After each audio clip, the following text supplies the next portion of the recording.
Hej, vi er gruppe 5, og vi har en kanon idé til jer. Tour de Festival. Vores overordnede idé baseres på gennem fokus på 3 store festivaler at indsamle penge til flygtninge. Vi har skabt en tidslinje, som er bygget op kronologisk hen over sommeren og sæsonen. Det starter den 13. november, der har vi en landsindsamling, hvor alle unge i alderen fra 18 til 23, der ønsker at deltage i dette event, de skal simpelthen ud og indsamle til et godt formål. Top 50 af disse indsamlere, altså dem der samler mest, de får lov at deltage i muligheden for at komme med til Tour de Festival. Top 50, de skal angive et ønske om hvilken festival de vil på, og så bliver der så trukket lodder.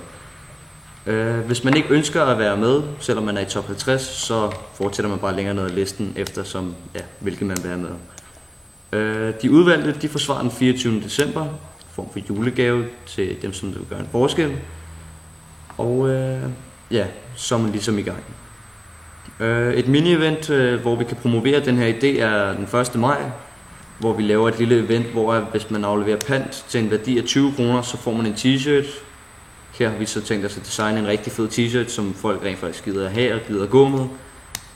Overskuddet af dette, det går selvfølgelig til flygtninge, og disse t-shirts har vi så måske forestiller os vil være sponsorgave, eller også, så finder vi på et eller andet. Hovedideen bag dette event er selvfølgelig at promovere vores hovedevent, som er Tour de Festival, hvor vi sætter nogle store plakater op, og folk de går rundt med t-shirten på, hvorpå der står Tour de Festival. Så den 26. juni til den 3. juli, der er der Roskilde, og her sparker vi så Tour de Festival i gang, hvor vi sender folk ud på festivalen og laver de opgaver, som de skal. Opgaverne vender sig tilbage til senere. 23. juli til 30. juli, der har vi Langelands Festival, hvor vi også sender repræsentanter ud. Og så 10. august til 14. august, der har vi så Skanderborg Festival, som så vil være den afsluttende prik på vores event.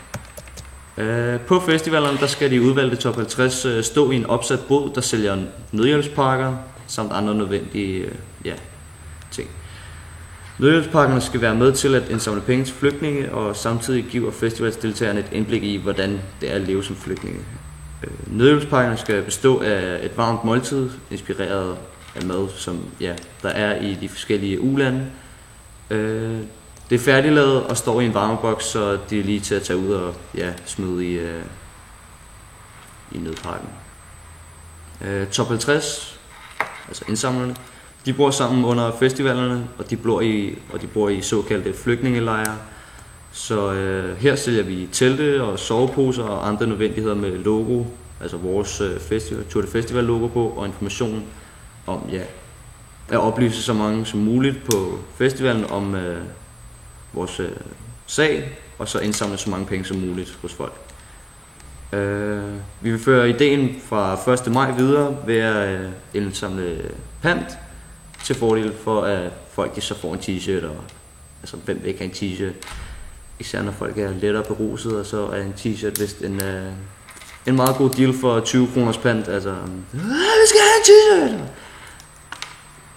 Det var sådan ligesom ideen bag, ikke? Så har vi så lavet en sjov lille sidenote af, hvis man kommer og køber de der nødpakker, så bliver den leveret enten flyver eller helikopter, eller så er der bare nogen, der kommer hen og smider den ned til en. Bare ligesom inspireret af virkeligheden, ikke? Så det var egentlig grundopridset af vores idé. Top 50, de får betalt deres billet til den pågældende festival. De 50 udvalgte, de fordeles ud over de forskellige festivaler, sådan så vi ikke sender 50 ud på hver festival. Så det er sådan 20 det ene sted, 20 det andet, og så 10 det sidste, ikke?